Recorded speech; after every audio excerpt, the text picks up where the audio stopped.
सभी भारतवासियों को नमन करता हूँ और वंदे मातरम के उद्घोष के साथ में भारत में जो भारतीय धर्मशास्त्र पर आज वार्ता हो रही है, जो शिक्षा व्यवस्था को लेकर के इतनी सारी अटकलें हमारे समाज में लगाई जा रही हैं, उस पर आगे की प्रक्रिया जो हम लोगों ने पहले तय करी थी, अब सुचारू रूप से हम लोग चालू करने जा रहे हैं।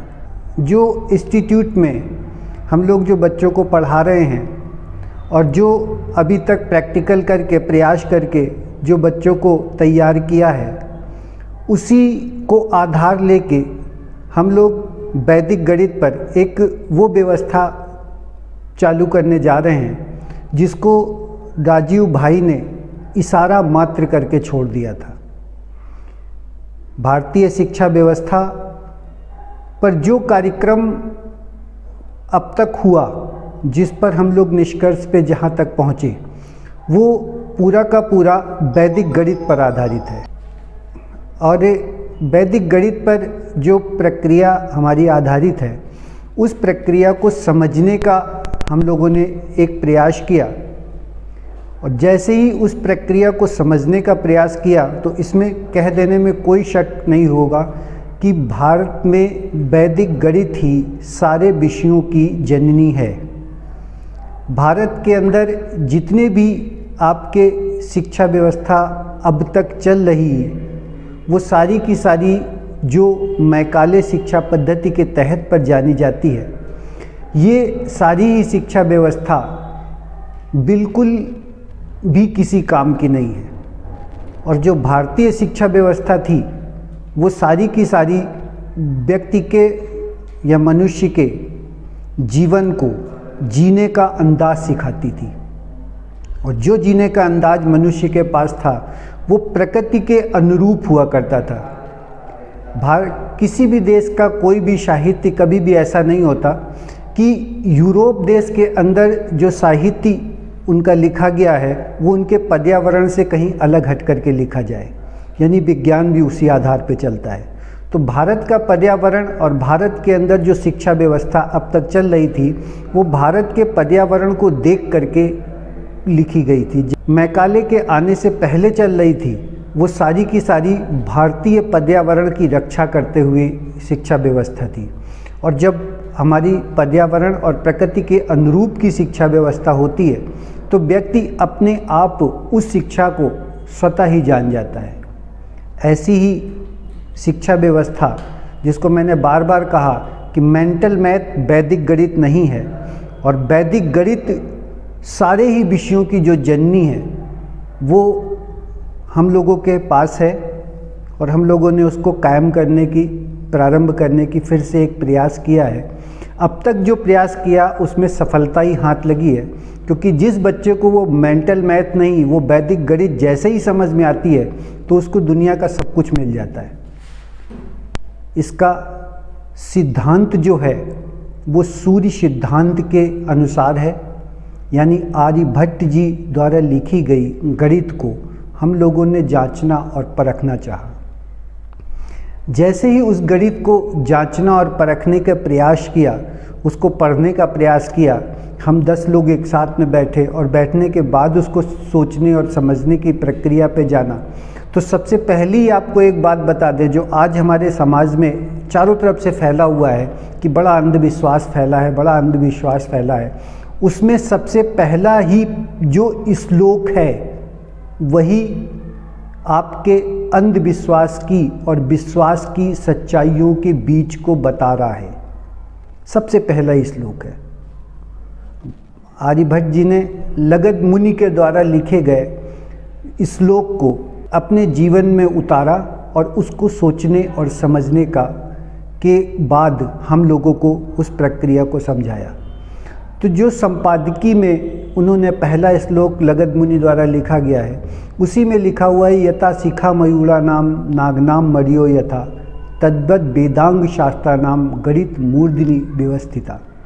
यानी यदि वेदों को आप जानना चाहते हो, तो आपको सबसे पहले वैदिक गणित जिसको ज्योतिष शास्त्र कहते हैं, उस ज्योतिष शास्त्र यानी ग्रहों के चरित्र को जानना और समझना पड़ेगा।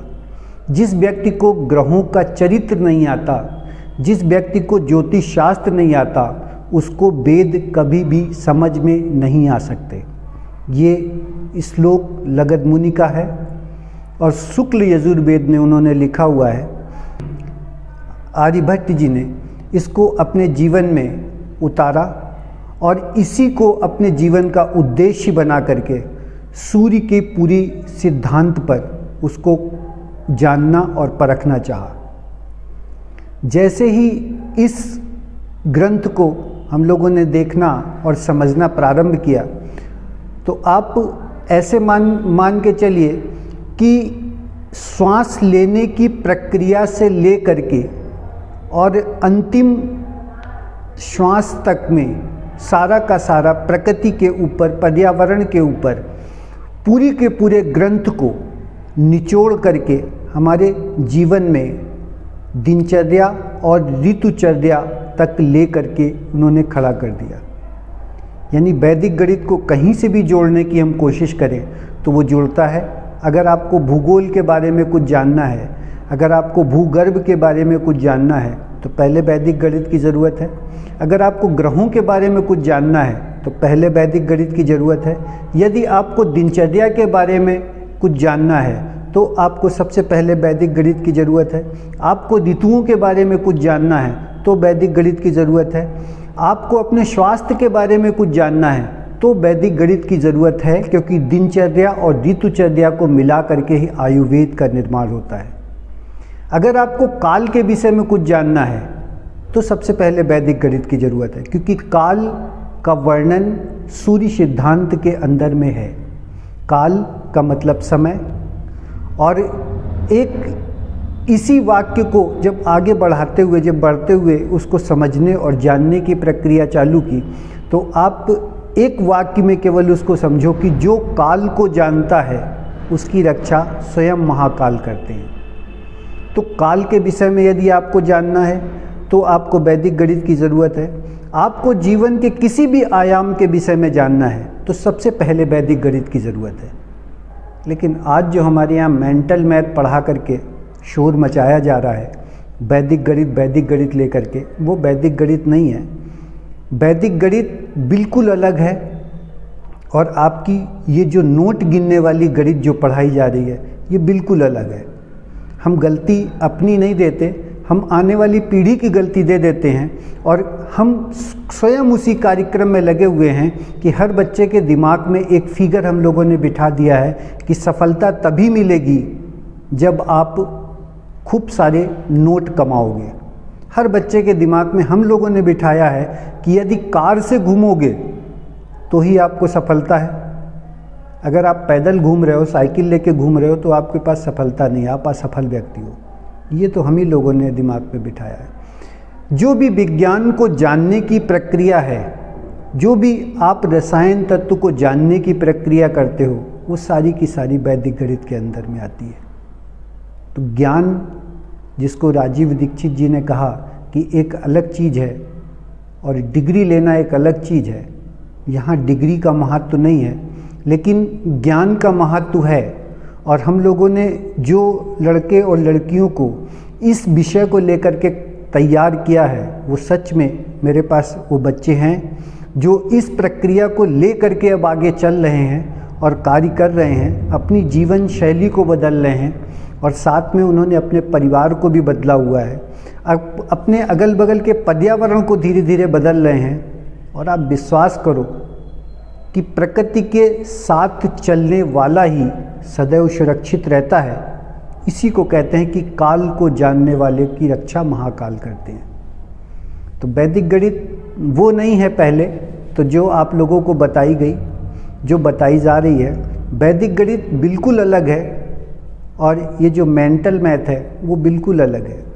मल्टीप्लाई करके जल्दी से किसी चीज़ को या प्लस करके कोई चीज़ को जल्दी से निकाल लेना, ये तो आप मोबाइल छोड़ दो और ये जो आप जिसको कैलकुलेटर लेकर के काम कर रहे हो उसको छोड़ दो। धीरे धीरे आपकी कैलकुलेशन वहाँ से अपने आप तेज होती जाएगी और वैदिक गणित का वो फार्मूला जिसको मेंटल मैथ कह के पढ़ाया जा रहा है वो अपने आप आपको आ जाता है। उसमें कुछ ऐसा नहीं है कि अलग सा कुछ हो, लेकिन वो जो वैदिक गणित जिसको हम कह रहे हैं वो आज भी आप लोग यूज़ करते हो।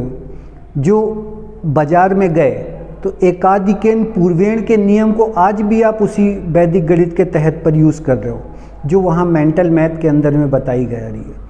और यहाँ पर जो वैदिक गणित है, जिस वैदिक गणित की हम लोग बात कर रहे हैं, वो प्रकृति के अनुसार चलने वाली है।